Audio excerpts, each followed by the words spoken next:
আমরা কান বানাইতে পারি নাই সেজন্য শুনি না, নামাজ বানাইতে পারি নাই সেজন্য বুঝি না। হাদিস শরীফের মধ্যে আছে কত বান্দা যখন তাকবীরে তাহরিমে বাঁধার পর সূরা ফাতিহা শরীফ তেলাওয়াত করা আরম্ভ করে, আলহামদুলিল্লাহি রাব্বিল আলামিন, আল্লাহ তাআলার সাথে সাথে উত্তর দেয় আমার বান্দা আমার প্রশংসা করলো। এভাবে এক আয়াত পড়তেছে আল্লাহর সাথে কথা হচ্ছে, এক আয়াত পড়তেছে আল্লাহর সাথে কথা হচ্ছে। আমরা তো কান বানাইতে পারি নাই, নামাজ বানাইতে পারি নাই, সেজন্য আল্লাহ তাআলার উত্তর আমরা শুনি না।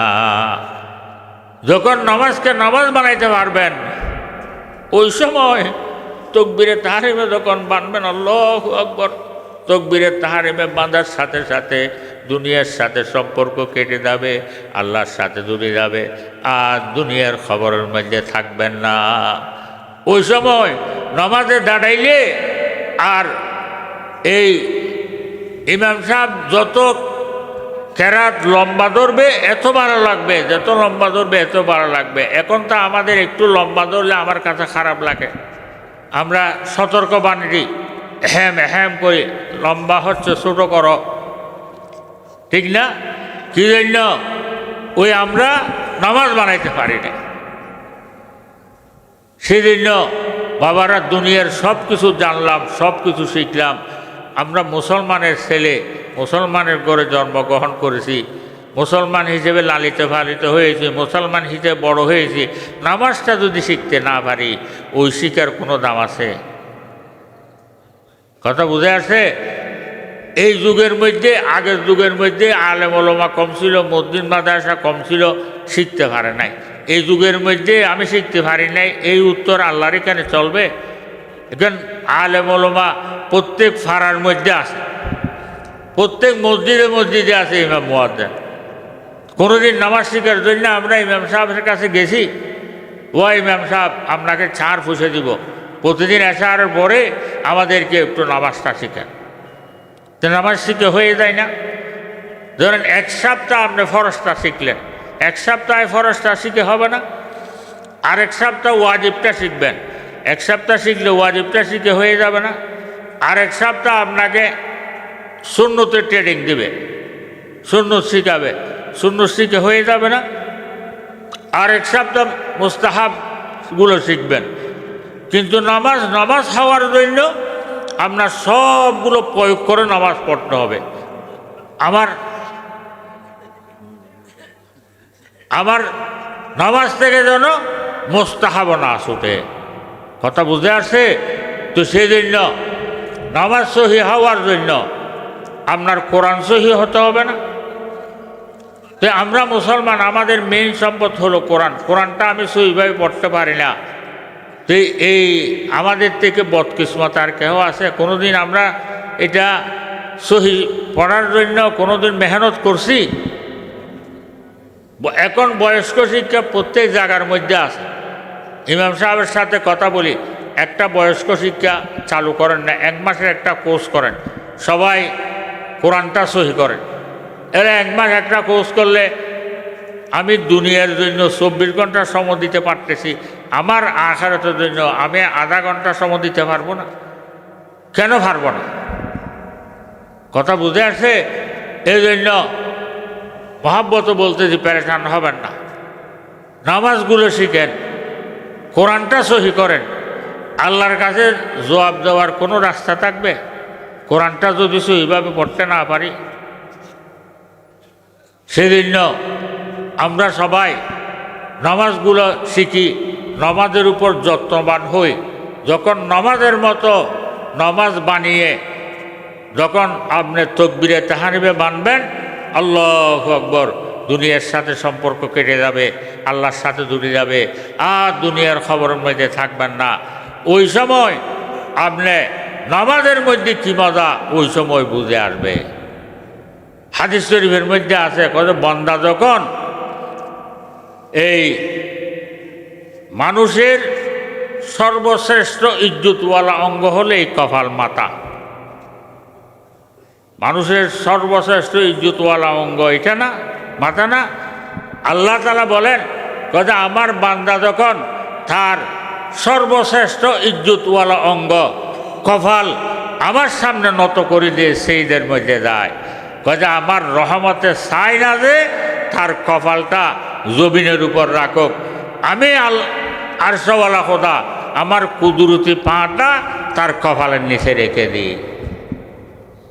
আল্লাহ তাআলার কুদরতি পায়ের উপর আমি কপাল রেখে সেইদে করতেছি, যে এই অনুভূতি নিয়ে সেইদের মধ্যে যায় এরা সুবহানা রব্বিয়াল আলা, সুবহানা রব্বিয়াল আলা 3 বার পড়ে দিলের মধ্যে শান্তি আসে না, 5 বার পড়ে দিলের মধ্যে শান্তি আসে না, 8 বার পড়ে তারপরও মাথা উঠানোর জন্য মনে চায় না। আমরা তো যাওয়ার আগে উঠাচ্ছি যে কী জন্য, ও নামাজ বানাইতে পারি নাই, তো সেই জন্য বাবারা মহব্বত বলতেছি প্যারেশান হবেন না। আমরা সবাই নমাজের উপর যত্নবান হই। যখন নমাজকে নমাজ বানাইতে পারবেন আল্লাহ তাআলা ওয়াদা দিচ্ছেন, তুমি যদি এই নমাজ কায়েম করছো তো আমি শান্তির কাজ ছাড়ার জন্য দেব না, অশান্তির পাশে যাওয়ার জন্য দেব না। আল্লাহ তাআলা আমরা সবাইকে যেভাবে আল্লাহ তাআলা নামাজ পড়ার জন্য হুকুম দিয়েছেন, যেভাবে হুজুর পাক সাল্লাল্লাহু আলাইহি সাল্লাম নামাজ পড়ে আমাদেরকে দেখিয়েছেন, ওইভাবে নামাজ পড়ার জন্য আল্লাহ পাক সুবহানাহু ওয়া তাআলা আমরা সবাইকে তৌফিক দান করুক। অশান্তি, অর্থ সঞ্চয় জীবনের মধ্যে অশান্তি, রাজনৈতিক জীবনের মধ্যে অশান্তি, আন্তর্জাতিক জীবনের মধ্যে অশান্তি। অশান্তি এটা এত বড় রোগ, জীবনের প্রত্যেক ধারার মধ্যে আক্রমণ করতেছে। তো এত বড় রোগের আল্লাহ তাআলা চিকিৎসা দিচ্ছেন একদম ফ্রি। আল্লাহ তাআলা বলেন, তোমরা যদি এত বড় রোগ থেকে বাঁচতে চাও একটা কাজ করতে হবে। সেটা কি? ও আকিমিস সালাহ, তোমরা নামাজ কায়েম করো। তো নামাজ কায়েম করলে লাভ কী হবে? ইন্না সলাতা তানহা আনিল ফাহশাই ওয়াল মুনকার। তোমরা যদি নামাজ কায়েম করছো তো আমি শান্তির কাজ ছাড়ার জন্য দেব না, অশান্তির পাশে যাওয়ার জন্য দেব না। এখন প্রশ্ন আসে, আমরা নামাজ পড়ি, অশান্তির কাজগুলো করি, যেমন নামাজ পড়ি মিথ্যে বলি, নামাজ পড়ি মানুষকে দুঃখ দিই, নামাজ পড়ি মানুষের হক গজব করি, নামাজ পড়ি শিরিক গুনাহ করি, নামাজ পড়ি বেদাত করি। তাইলে আমাদের নামাজে আমাদেরকে তো অশান্তির কাছ থেকে বাঁচাচ্ছে না। তা আল্লাহ তাআলার ওয়াদার সাথে আমাদের কাজের সাথে টক্কর খাচ্ছে না। আল্লাহ তাআলা বলতেছেন, তোমরা নামাজ কায়েম করো, নামাজ কায়েম করলে আমি শান্তির কাজ ছাড়ার জন্য দেব না, অশান্তির পাশে যাওয়ার জন্যও দেব না। এখন আমরা নামাজ পড়ি, অশান্তির কাজগুলো করি, তাইলে আল্লাহর ওয়াদার সাথে আমাদের কাজের সাথে টক্কর খাচ্ছে না। মুফাসসিরিনে ইকরামরা বলেন, আল্লাহ হক, আল্লাহর ওয়াদা হক। আল্লাহর ওয়াদা যদি হক হয় তাইলে আমাদের নামাজে আমাদেরকে তো অশান্তির কাছ থেকে বাঁচাচ্ছে না। যখন আমার নামাজে আমাকে অশান্তির কাছ থেকে বাঁচাচ্ছে না, ওই সময় বুঝতে হবে আমার নামাজের উপর আমার মেহনত হয় না, নামাজকে নামাজ বানাইতে পারে না।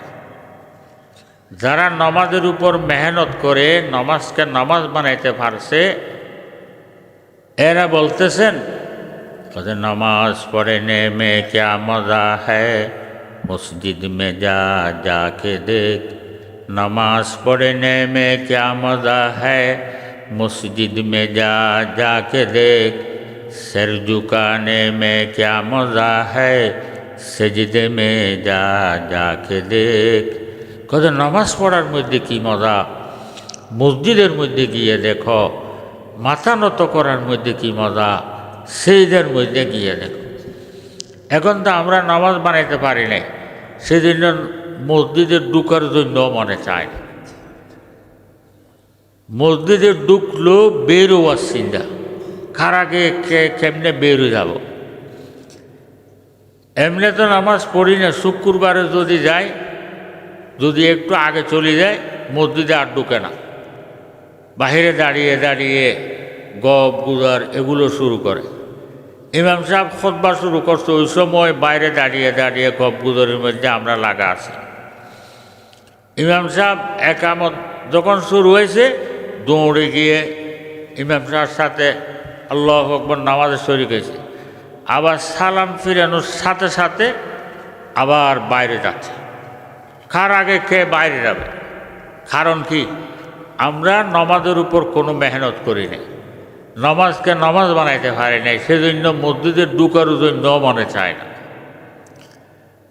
যেমন আগেকার একজন বাদশা ছিলেন হারুন রশিদ বাদশা, বড় বাদশা ছিলেন। আগেকার বাদশারা শিকারে বের হইত,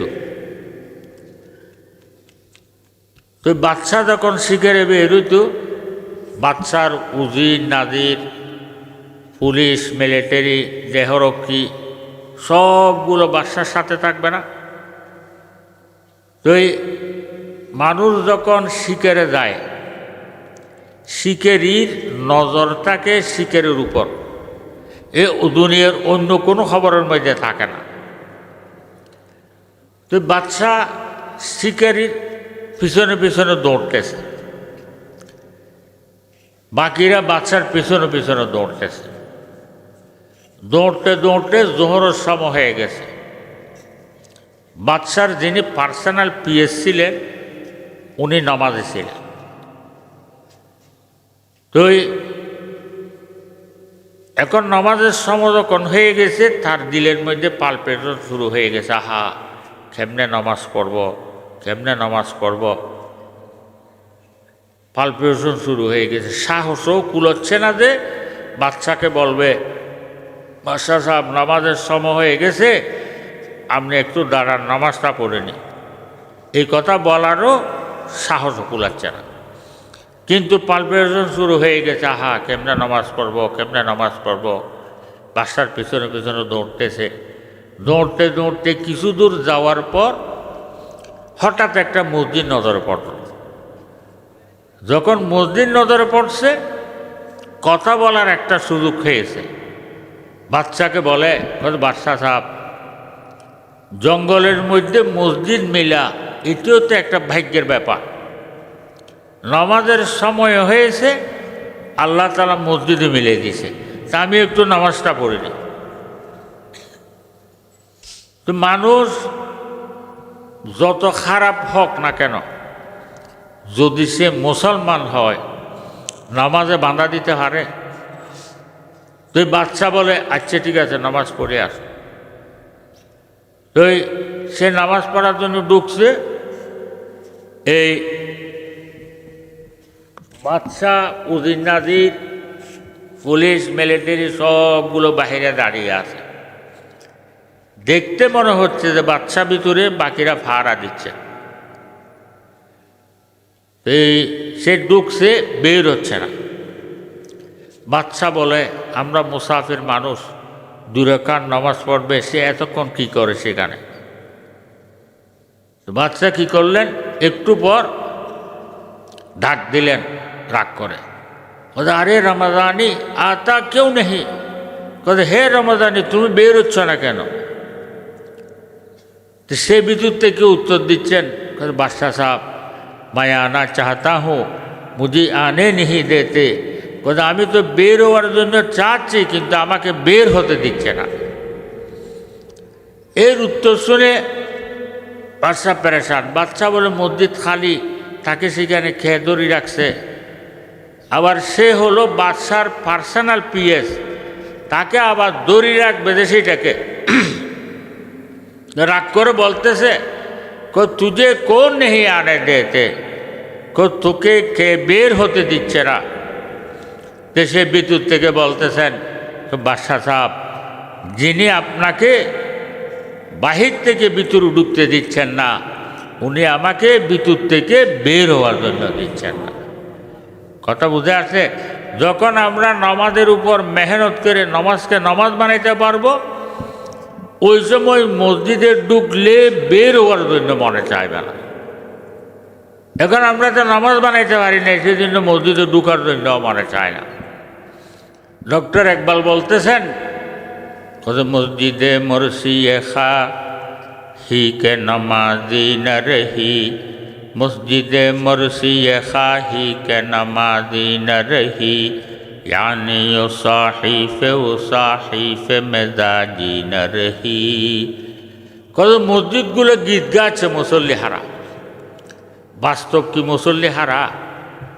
ছোটোগুলোর মধ্যে মুসল্লি ধরতেছে না, ছোটোগুলোকে বড় করতে হচ্ছে, বড়গুলোকে বহুতল করতে হচ্ছে, তারপরেও মুসল্লি ধরতেছে না।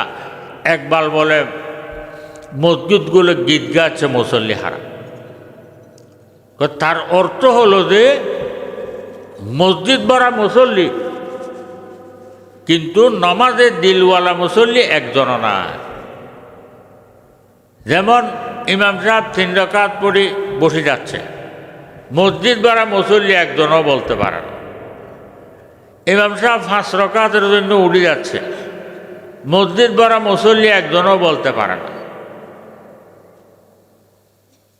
নামাজ পড়ে বের হয়েছে, আপনি যদি জিজ্ঞেস করেন ইমাম সাহেব কোন রাকাতের মধ্যে কোন সূরা পড়ছে, মসজিদ ভরা মুসল্লি একজনও বলতে পারে না।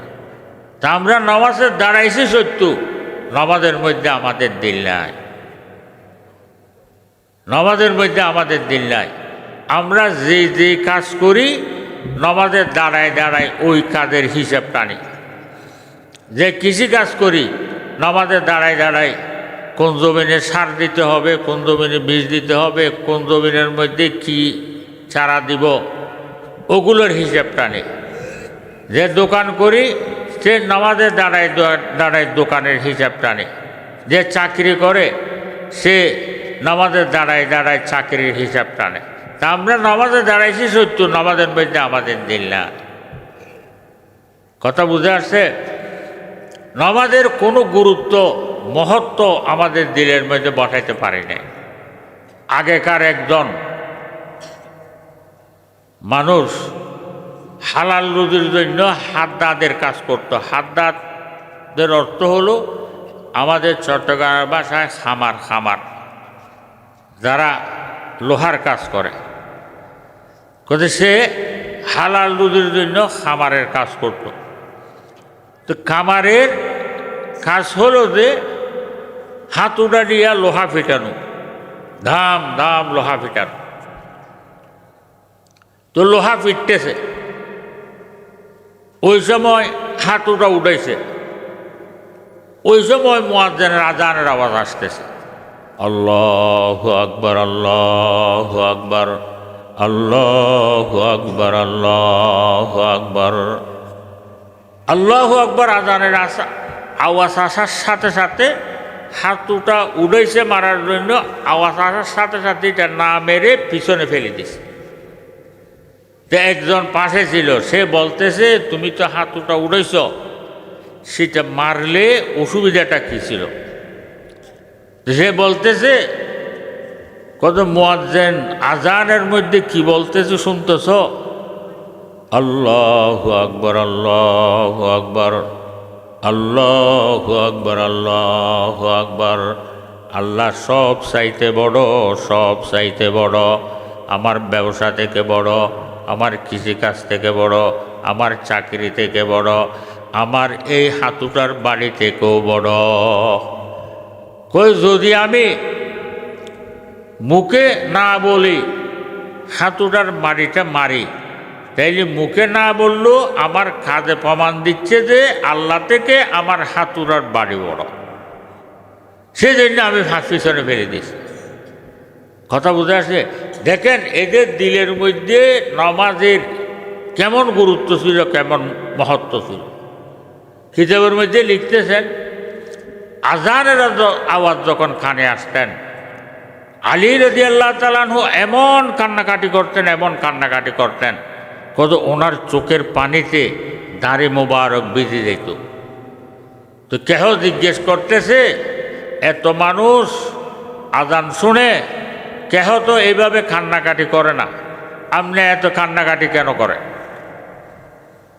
আলী রাদিয়াল্লাহু তাআলা আনহু বলেন বাবা এই আজানের শব্দগুলোর মধ্যে কি বলতেছে, এগুলোর গুরুত্ব মহত্ব মানুষের কাছে যদি বুঝে আসতো একজনও না কেঁদে পারত না। এখন আমরা নামাজে ঢুকতেছি, নামাজের কোনো গুরুত্ব মহত্ব আমাদের দিলের মধ্যে নাই। মসজিদে ঢুকতেছি, মসজিদের কোনো গুরুত্ব মহত্ব আমাদের দিলের মধ্যে নাই। কি জন্য? নামাজ বানাইতে পারে না। যেমন নামাজের বাহিরে ভিতরে 13 ফরজ, একটা ফরজ যদি ছুটি যায় নামাজ ভাঙে যাবে, সৌসইদে দিলেও নামাজ হবে না। কথা বুঝে আসছে? একটা ফরজ যদি ছুটি যায় নামাজ ভাঙে যাবে, সৌসইদে দিলেও নামাজ হবে না। ওয়াজিব হলো 14টি, একটা ওয়াজিব যদি ছুটি যায় তাইলে সৌসইদে দিতে হবে, সৌসইদে দিলে নামাজ হবে, নাইলে নামাজ ভেঙে যাবে। এরপর সুন্নত মুস্তাহাব আরও কতগুলো না। কথা বুঝে আসছে? তা আমি 5 বছর 10 বছর নামাজ পড়তেছি, ফরজ কয়টা শিখলাম না, ওয়াজিব কয়টা জানলাম না, তা আমার নামাজ থেকে ফরজ ছুটতেছে না ওয়াজিব ছুটতেছে আমি কি করে বুঝবো? নামাজকে পরিপূর্ণ করার জন্য নামাজের ফরজ, ওয়াজিব, সুন্নত, মুস্তাহাব সবগুলো প্রয়োগ করে আপনি যদি 41 দিন না ছুটে মতো জামাতের সাথে নামাজ আদায় করেন, আপনার নামাজের মধ্যে খুশু খুজু চলে আসবে, খুশু খুজু পয়দা হয়ে যাবে। সবগুলো খেয়াল করে করতে হবে। যেমন দাঁড়ানো অবস্থায় আমার চোখ সেই যে জায়গার মধ্যে রাখতে হবে, অন্য জায়গায় আমরা তাকাইতে পারবো না। এই তাকবীরে তাহরিমে বাঁধার পর হাতটা নাভির উপর রাখতে হবে। কথা বুঝে আসছে? সব ঠিক রাখতে হবে। এরপর রুকুতে যখন যাব আমার সেইদের আমার চোখ পায়ের উপর রাখতে হবে। সেইদের মধ্যে যখন যাব ওই সময় চোখ নাকের উপর রাখতে হবে এবং হাতের আঙ্গুলিগুলো পশ্চিম মুখ রাখতে হবে, পায়ের আঙ্গুলিগুলো পশ্চিম মুখ রাখতে হবে। কথা বুঝে আসছে? পাগুলো ঠিকভাবে রাখতে হবে। এগুলো করার জন্য আগে আপনাকে শিখতে হবে না? এখন আমি সবগুলো শিখলাম, সবগুলো জানি, নামাজটা জানি না, আমার ওই জানার কোনো দাম আছে? কথা বুঝে আসছে? ডক্টর ইকবাল বলতেছেন আমরা কত বড় জবরদস্ত বাদশার দরবারে হাজিরি দেওয়ার জন্য যাচ্ছি। দেখে হি সফ মে কাডে হো গয়ে মাহমুদ আয়াজ, একে হি সফ মে কাডে হো গয়ে মাহমুদ আয়াজ, না কুই বান্দা রাহা ওর না কুই বান্দা নওয়াজ।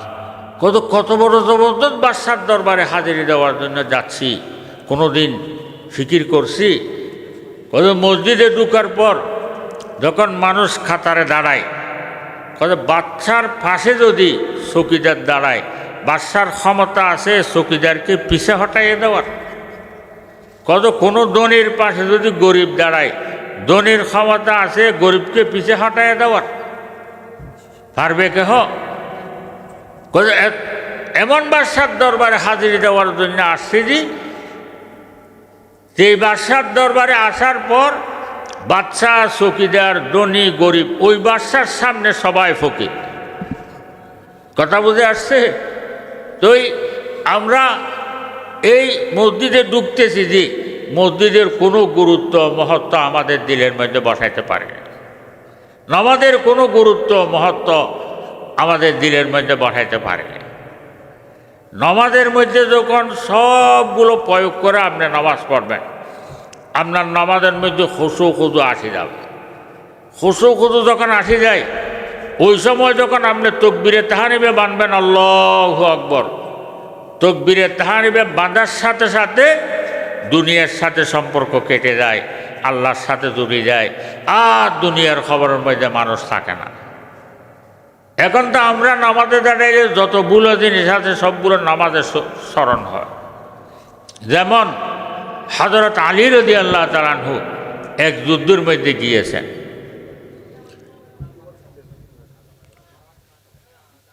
হযরত আলী রাদিয়াল্লাহু তাআলা আনহু এক যুদ্ধের মধ্যে গেছেন। কাফেররা তীর মারছে যে হুজুরের একদম পায়ের মধ্যে এমনভাবে পড়ছে ভিতরে ঢুকে গেছে। তো সাথীরা বের করার জন্য বহু চেষ্টা করতেছে, পারে না। ওইটা ধরলে আলী রাদিয়াল্লাহু তাআলার অবস্থা এমন হয়ে যায় যে যেমন ওনার রূহ এখন চলে যাবে। তো ওনাদের সাথে একজন বয়স্ক ছিলেন, তো উনি বলে যে এখন ছাড়ি দাও। সাথীরা বলতেছেন যে এইটা হলো বিষাক্ত তীর, এই তীর যদি বের না করি তীরের বিষে হুজুর মারা যাবে, যে কোনো উপায়ে তীরটা বের করে ফেলতে হবে। এই কথা বলার পর তারপরেও বলো কথা এখন ছাড়ি দাও। তো এরা ছাড়ি দিছে। কিছুক্ষণ পর মুয়াজ্জিনের আযানের আওয়াজ আসতেছে, আল্লাহু আকবার, আল্লাহু আকবার, আল্লাহু আকবার, আল্লাহু আকবার। আযানের আওয়াজ আসার পর আলী রাদিয়াল্লাহু তাআলা আনহু নামাজে দাঁড়িয়ে গেল। যখন নামাজে দাঁড়িয়ে গেছে, ওই মুরব্বী বলতেছে যে এখন তোমরা এই তীর বের করে ফেলো। এরা গিয়ে টেনে তীর বের করে ফেলছে। আলী রাদিয়াল্লাহু তাআলা নামাজ পড়তেছে, দুনিয়ার কোনো খবরের মধ্যে নাই, কিয়াম করতেছে, রুকু করতেছে, সিজদা করতেছে, তাশাহুদ পড়তেছে, নরমালভাবে নামাজ পড়তেছে, দুনিয়ার কোনো খবরে নাই। এরপর সালাম ফিরিতেছে, আসসালামু আলাইকুম রহমতুল্লাহ, আসসালামু আলাইকুম রহমতুল্লাহ। দেখতেছে দুই তিনজন এদিকে দাঁড়িয়ে আছে, দু তিনজন এদিকে দাঁড়িয়ে আছে। আলী রাদিয়াল্লাহু তাআলা বলেন, তোমরা কি জন্য দাঁড়িয়েছ? আমি বুঝছি, ওই আমার পা থেকে তীর বের করার জন্য। এরা বলে কত হুজুর, আপনি তো নামাজরত অবস্থায় আমরা আপনার পা থেকে তীর বের করে ফেলছি। আলী রাদিয়াল্লাহু তাআলা বলেন, আমি খোদার কসম করে বলতেছি, আমি একটুও বলতে পারি না। কথা বুঝে আসছে? যখন নামাজের উপর মেহনত করে আমরা নামাজকে নামাজ বানাইতে পারবো, ওই সময় দেখবেন তাকবীরে তাহরিমা বাঁধার সাথে সাথে আল্লাহু আকবার, দুনিয়ার সাথে সম্পর্ক কেটে যাবে, আল্লাহর সাথে জুড়ে যাবে, আর দুনিয়ার খবরের মধ্যে থাকবেন না। এখন তো আমরা নামাজ বানাইতে পারি না, সেজন্য মসজিদে ঢুকার জন্য মনে চায় না। হযরত সুফিয়ান সৌরি রহমতুল্লাহ আলাইহি একদিন হারামের মধ্যে নামাজরত অবস্থায় সিজদার মধ্যে গেছে। সিজদায় যাওয়ার পর উপর থেকে একটা জিনিস পড়ে ওনার পায়ের 3টা আঙ্গুল কেটে গেছে। কিন্তু সুফিয়ান সৌরি রহমতুল্লাহ আলাইহি নরমালভাবে নামাজ পড়তেছে, দুনিয়ার কোনো খবরের মধ্যে নাই। এরপর সালাম ফিরেতেছে। সালাম ফিরানোর পর পায়ের মধ্যে একটু একটু ব্যথা অনুভব হচ্ছে আঙ্গুলের মধ্যে। পরে হাত দিয়ে দেখে সেখানে সব ভিজা। পরে তাকাইয়া দেখে ওনার পায়ে 3টা আঙ্গুল কেটে গেছে, পুরা জমি রক্তে সবগুলো ভিজে লাল হয়ে গেছে। এরা নামাজের উপর মেহনত করে যখন নামাজকে নামাজ বানাইতে পারছে, এরা যখন তাকবীরে তাহরিমা বাঁধে, আল্লাহু আকবার, দুনিয়ার সাথে সম্পর্ক কেটে যায়, আল্লাহর সাথে জুড়ে যায়, আর দুনিয়ার খবরের মধ্যে থাকে না। কিন্তু আমরা নামাজ বানাইতে পারিনি। কথা বুঝে আসছে? অন্য হাদিসের মধ্যে আছে, আস-সালাতু মি'রাজুল মুমিনিন, কথা নামাজ হলো মুমিনের মেরাজ। মেরাজ তো নবীদের জন্য, প্রত্যেক নবীদের মেরাজ হয়েছিল। হযরত ইব্রাহিম আলাইহিস সালামের মেরাজ হয়েছিল আগুনের মধ্যে, নূহ আলাইহিস সালামের মেরাজ হয়েছিল কিস্তির মধ্যে, মূসা আলাইহিস সালামের মেরাজ হয়েছিল তুর পাহাড়ের মধ্যে, ইউনূস আলাইহিস সালামের মেরাজ হয়েছিল মাছের পেটের মধ্যে। জকরিয়া আলাইহিস সালামের মেরাজ হয়েছিল গাছের মধ্যে, হুজুর পাক সাল্লাল্লাহু আলাইহি সাল্লামের মেরাজ হয়েছিল আল্লাহর আরশের মধ্যে। তো মেরাজ তো নবীদের জন্য। এখন হুজুর ফরমান আসসালাতু মেরাজুল মুমিনিন, নামাজ হলো মুমিনের মেরাজ। তো মুমিনের আবার কিসের মেরাজ? বলছে মেরাজের মধ্যে প্রত্যেক নবীদের সাথে আল্লাহ তাআলার সাথে কথাবার্তা হয়েছিল। মেরাজের মধ্যে প্রত্যেক নবীদের সাথে আল্লাহ তাআলার সাথে কথাবার্তা হয়েছিল। কত নামাজের মধ্যেও এই মুমিনের সাথে আল্লাহর সাথে কথাবার্তা হয়। তা আমরা কান বানাইতে পারি নাই, সেজন্য শুনি না। নামাজ বানাইতে পারি নাই, সেজন্য বুঝি না। হাদিস শরীফের মধ্যে আছে, কত বান্দা যখন তাকবীরে তাহরিমে বাঁধার পর সূরা ফাতিহা শরীফ তেলাওয়াত করা আরম্ভ করে, আলহামদুলিল্লাহি রাব্বিল আলামিন, আল্লাহ তাআলার সাথে সাথে উত্তর দেয়, আমার বান্দা আমার প্রশংসা করলো। এভাবে এক আয়াত পড়তেছে, আল্লাহর সাথে কথা হচ্ছে, এক আয়াত পড়তেছে, আল্লাহর সাথে কথা হচ্ছে। আমরা তো কান বানাইতে পারি নাই, নামাজ বানাইতে পারি নাই, সেজন্য আল্লাহ তাআলার উত্তর আমরা শুনি না। যখন নামাজকে নামাজ বানাইতে পারবেন, ওই সময় তাকবীরে তাহরিমে যখন বাঁধবেন, আল্লাহু আকবার, তাকবীরে তাহরিমে বাঁধার সাথে সাথে দুনিয়ার সাথে সম্পর্ক কেটে যাবে, আল্লাহর সাথে জুড়ে যাবে, আর দুনিয়ার খবরের মধ্যে থাকবেন না। ওই সময় নামাজে দাঁড়াইলে আর এই ইমাম সাহেব যত কেরাত লম্বা ধরবে এত ভালো লাগবে, যত লম্বা ধরবে এত ভালো লাগবে। এখন তো আমাদের একটু লম্বা ধরলে আমার কাছে খারাপ লাগে, আমরা সতর্ক বাণী দিই, হ্যাম হ্যাম করি, লম্বা হচ্ছে ছোটো করো, ঠিক না? কি জন্য? ওই আমরা নামাজ বানাইতে পারি না। সেজন্য বাবারা দুনিয়ার সব কিছু জানলাম, সব কিছু শিখলাম। আমরা মুসলমানের ছেলে, মুসলমানের ঘরে জন্মগ্রহণ করেছি, মুসলমান হিসেবে লালিত পালিত হয়েছি, মুসলমান হিসেবে বড় হয়েছি। নামাজটা যদি শিখতে না পারি, ওই শিখার কোনো দাম আছে? কথা বুঝে আসে? এই যুগের মধ্যে, আগের যুগের মধ্যে আলেম ওলামা কম ছিল, মসজিদ মাদ্রাসা কম ছিল, শিখতে পারে নাই। এই যুগের মধ্যে আমি শিখতে পারি নাই, এই উত্তর আল্লাহর এখানে চলবে? এখন আলেম ওলামা প্রত্যেক ফাড়ার মধ্যে আছে, প্রত্যেক মসজিদে মসজিদে আছে ইমাম মুয়াজ্জিন। কোনোদিন নামাজ শিখার জন্য আমরা ইমাম সাহেবের কাছে গেছি, ও ইমাম সাহেব আপনাকে ছাড় ফুসে দিব, প্রতিদিন আসার পরে আমাদেরকে একটু নামাজটা শিখেন। তো নামাজ শিখে হয়ে যায় না? ধরেন এক সপ্তাহ আপনি ফরজটা শিখলেন, এক সপ্তাহে ফরজটা শিখে হবে না? আরেক সপ্তাহ ওয়াজিবটা শিখবেন, এক সপ্তাহ শিখলে ওয়াজিবটা শিখে হয়ে যাবে না? আরেক সপ্তাহ আপনাকে সুন্নতের ট্রেনিং দিবে, সুন্নত শিখাবে, সুন্নত শিখে হয়ে যাবে না? আরেক সপ্তাহ মুস্তাহাবগুলো শিখবেন। কিন্তু নামাজ হওয়ার জন্য আপনার সবগুলো প্রয়োগ করে নামাজ পড়তে হবে। আমার নামাজ থেকে যেন মুস্তাহাব না ছুটে। কথা বুঝে আসছে? তো সেই জন্য নামাজ সহি হওয়ার জন্য আপনার কোরআন সহি হতে হবে না?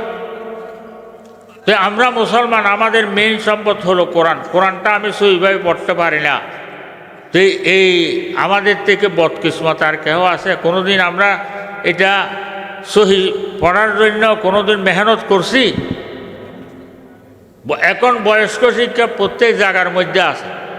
ইমাম সাহেবের সাথে কথা বলি, একটা বয়স্ক শিক্ষা চালু করেন না, এক মাসের একটা কোর্স করেন, সবাই কোরআনটা সহি করেন। এরা এক মাস একটা কোর্স করলে আমি দুনিয়ার জন্য 24 ঘন্টা সময় দিতে পারতেছি, আমার আখিরাতের জন্য আমি আধা ঘন্টা সময় দিতে পারবো না? কেন পারবো না? কথা বুঝে আসছে? এই জন্য মহাব্বত বলতেছি, পেরেশান হবেন না, নামাজগুলো শিখেন, কোরআনটা সহি করেন। আল্লাহর কাছে জবাব দেওয়ার কোনো রাস্তা থাকবে কোরআনটা যদি সহিভাবে পড়তে না পারি? সেজন্য আমরা সবাই নামাজগুলো শিখি, নামাজের উপর যত্নবান হই, যখন নামাজের মতো নামাজ বানিয়ে যখন আপনি তকবীরে তাহরিমে বানবেন, আল্লাহু আকবার, দুনিয়ার সাথে সম্পর্ক কেটে যাবে, আল্লাহর সাথে জুড়ে যাবে, আর দুনিয়ার খবরের মধ্যে থাকবেন না। ওই সময় আপনি নামাজের মধ্যে কি মজা ওই সময় বুঝে আসবে। হাদিস শরীফের মধ্যে আছে, কত বান্দা যখন এই মানুষের সর্বশ্রেষ্ঠ ইজ্জতওয়ালা অঙ্গ হলে এই কপাল মাথা, মানুষের সর্বশ্রেষ্ঠ ইজ্জতওয়ালা অঙ্গ এটা না, মাথা না। আল্লাহ তাআলা বলেন, কথা আমার বান্দা যখন তার সর্বশ্রেষ্ঠ ইজ্জতওয়ালা অঙ্গ কপাল আমার সামনে নত করে দিয়ে সেইদের মধ্যে যায়, কথা আমার রহমতে চাই না যে তার কপালটা জমিনের উপর রাখুক, আমি আরশওয়ালা খোদা আমার কুদরতি পাটা তার কপালের নিচে রেখে দিই। আল্লাহ তাআলার কুদরতি পায়ের উপর আমি কপাল রেখে সেইদে করতেছি, যে এই অনুভূতি নিয়ে সেইদের মধ্যে যায়, এরা সুবহানা রব্বিয়াল আলা, সুবহানা রব্বিয়াল আলা 3 বার পড়ে দিলের মধ্যে শান্তি আসে না, 5 বার পড়ে দিলের মধ্যে শান্তি আসে না, 8 বার পড়ে তারপরও মাথা উঠানোর জন্য মনে চায় না। আমরা তো যাওয়ার আগে উঠাচ্ছি যে কি জন্য ও নামাজ বানাইতে পারি নাই, তো সেই জন্য বাবারা মহব্বত বলতেছি, প্যারেশান হবেন না। আমরা সবাই নামাজের উপর যত্নবান হই। যখন নামাজকে নামাজ বানাইতে পারবেন, আল্লাহ তাআলা ওয়াদা দিচ্ছেন, তুমি যদি এই নামাজ কায়েম করছো তো আমি শান্তির কাজ ছাড়ার জন্য দেব না, অশান্তির পাশে যাওয়ার জন্য দেব না। আল্লাহ তাআলা আমরা সবাইকে যেভাবে আল্লাহ তাআলা নামাজ পড়ার জন্য হুকুম দিয়েছেন, যেভাবে হুজুর পাক সাল্লাল্লাহু আলাইহি সাল্লাম নামাজ পড়ে আমাদেরকে দেখিয়েছেন, ওইভাবে নামাজ পড়ার জন্য আল্লাহ পাক সুবহানাহু ওয়া তাআলা আমরা সবাইকে তৌফিক দান করুক। ওয়া আখির দাওয়ানা আলহামদুলিল্লাহি রাব্বিল আলামিন। এই বহু মানুষ দোয়া চেয়েছেন, তাদের জন্য দোয়া করবেন। এই এলাকার যারা বিদেশের মধ্যে আছেন তাদের জন্য দোয়া করবেন। যারা এই মাহফিলের আয়োজন করেছেন তাদের জন্য দোয়া করবেন। যারা সাহায্য সহযোগিতা করেছেন তাদের জন্য দোয়া করবেন। যারা এই মাহফিলের মধ্যে এসে মাহফিলকে সাফল্যমণ্ডিত করেছেন তাদের জন্য দোয়া করবেন। আমাদের দেশের জন্য দোয়া করবেন। এই সারা দুনিয়ার মুসলমানদের পেরেশানির মধ্যে আছে, মুশকিলাতের মধ্যে, মুসিবতের মধ্যে আছে, সবার জন্য দোয়া করবেন। কয়েকবার দুরূদ শরীফ করি, আল্লাহুম্মা সাল্লি আলা সাইয়্যিদিনা ওয়া নাবিয়্যিনা ওয়া শাফি'িনা ওয়া হাবিবানা ওয়া মাওলানা মুহাম্মদ ওয়া বারিক ওয়া সাল্লিম। আল্লাহুম্মা সাল্লি আলা সাইয়্যিদিনা ওয়া নাবিয়্যিনা ওয়া শাফি'িনা ওয়া হাবিবানা ওয়া মাওলানা মুহাম্মদ ওয়া বারিক ওয়া সাল্লিম। দোয়া করেন, আল্লাহুম্মা আমিন। আলহামদুলিল্লাহি রাব্বিল আলামিন ওয়াসসালাতু ওয়াসসালামু আলা আশরাফিল আমবিয়াই ওয়াল মুরসালিন। ইয়া আল্লাহ ইয়া আরহামার রাহিমিন, আমরা কিছু সংখ্যক আপনার গুনাহগার বান্দা, মাথার চুলেতে পায়ের তালু পর্যন্ত গুনায় ডোবা, সাফ কলাইবের জন্য মুখ নাই ইয়া আল্লাহ, ফাঁক কলাইবের জন্য মুখ নাই ইয়া আল্লাহ।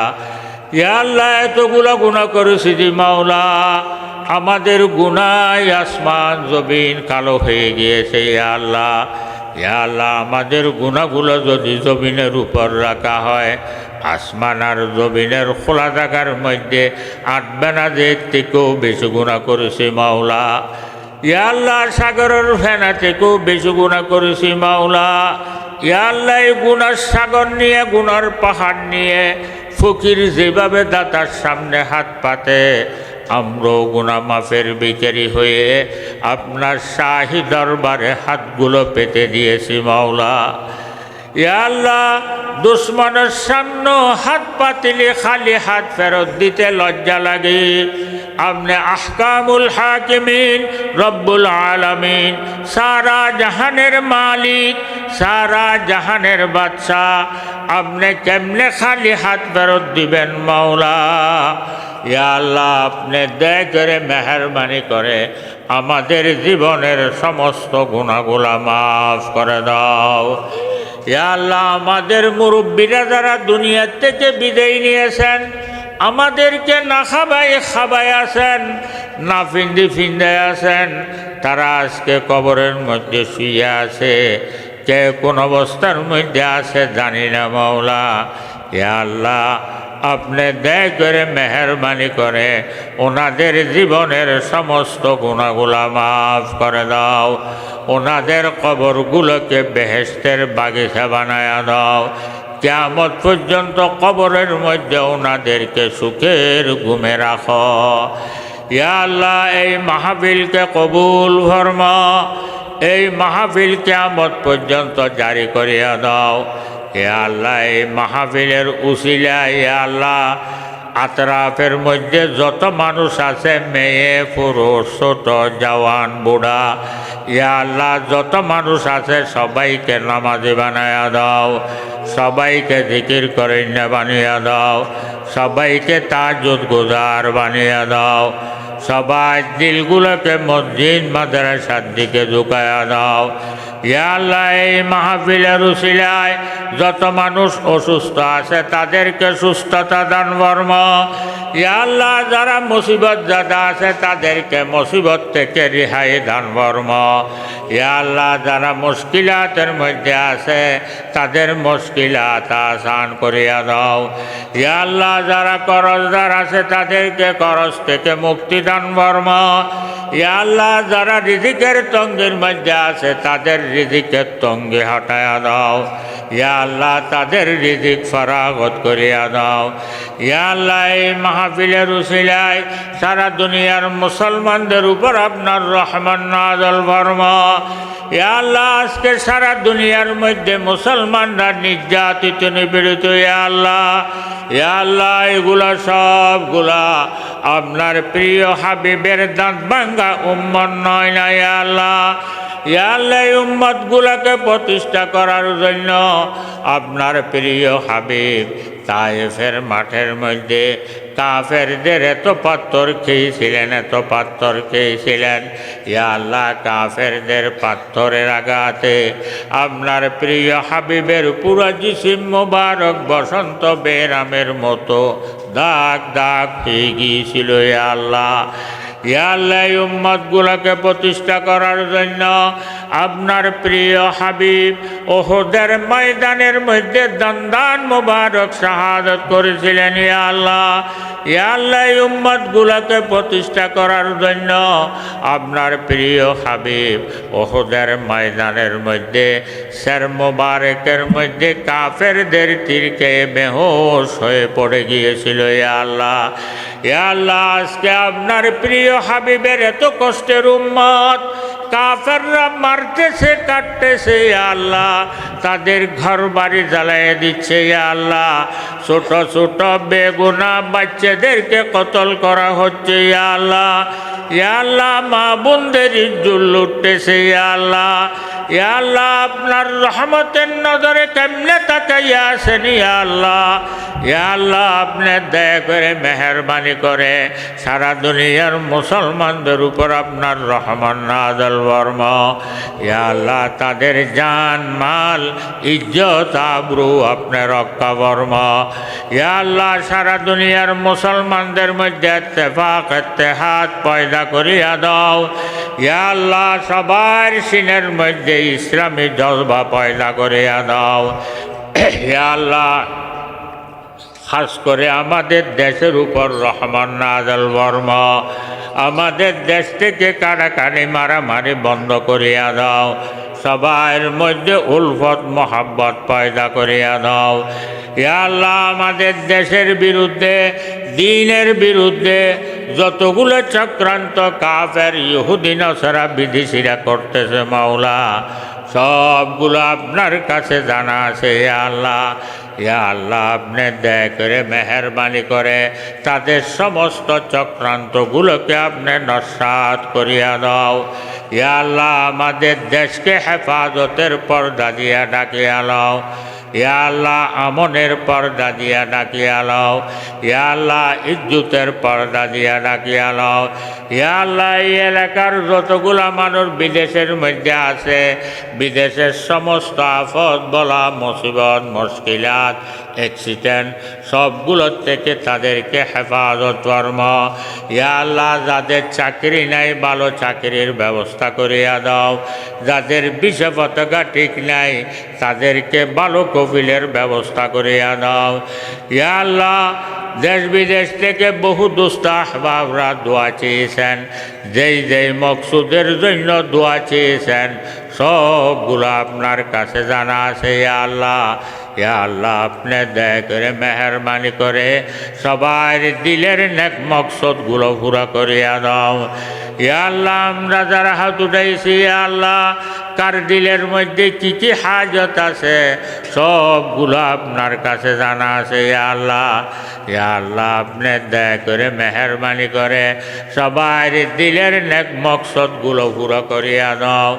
ইয়া আল্লাহ আমরা সবাইকে মক্কা মদিনার জিয়ারত নসিব ফরমা।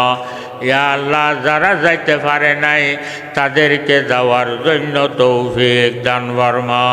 ইয়া আল্লাহ যারা গিয়েছেন তাদেরকে বারবার যাওয়ার জন্য তৌফিক দান ফরমা। ইয়া আল্লাহ আমরা সবাইকে মৌতের আগে আগে মৌতের জন্য তৈরিবের জন্য সুযোগ করিয়া দাও। ইয়া আল্লাহ মত ভালো হয়ে ছোট বড় যত কাজ আছে সবগুলো করার জন্য তৌফিক দান ফরমা। ইয়া আল্লাহ মত খারাপ হয়ে ছোট বড় যত কাজ আছে সবগুলোর থেকে আমাদেরকে হেফাজত ফরমা। ইয়া আল্লাহ হায়াত যদি ফুরিয়ে যায় হেসে হেসে হাতের রতে হুঁশে আকলে প্রত্যেক কেসের গোড়ায় গোড়ায় কলমা পড়ে পড়ে আপনার দরবারে রুটা দেওয়ার জন্য তৌফিক দান ফরমা। ইয়া আল্লাহ আলম মেম্বার সাহেবকে সমস্ত ব্যারাম থেকে সেবা দান ফরমা, সেহেতে কামেলা আজলা দান ফরমা। ইয়া আল্লাহ ইফসদর অসুস্থ ওনাকে সুস্থতা দান ফরমা।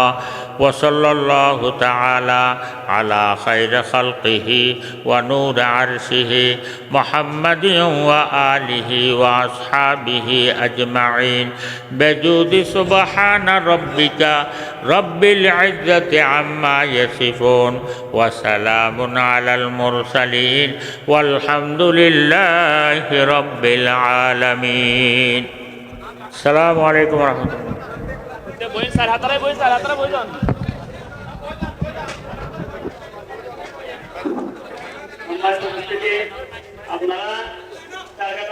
যান, পূর্ব পশ্চিম চার ব্যাপারে আপনারা বসে যান।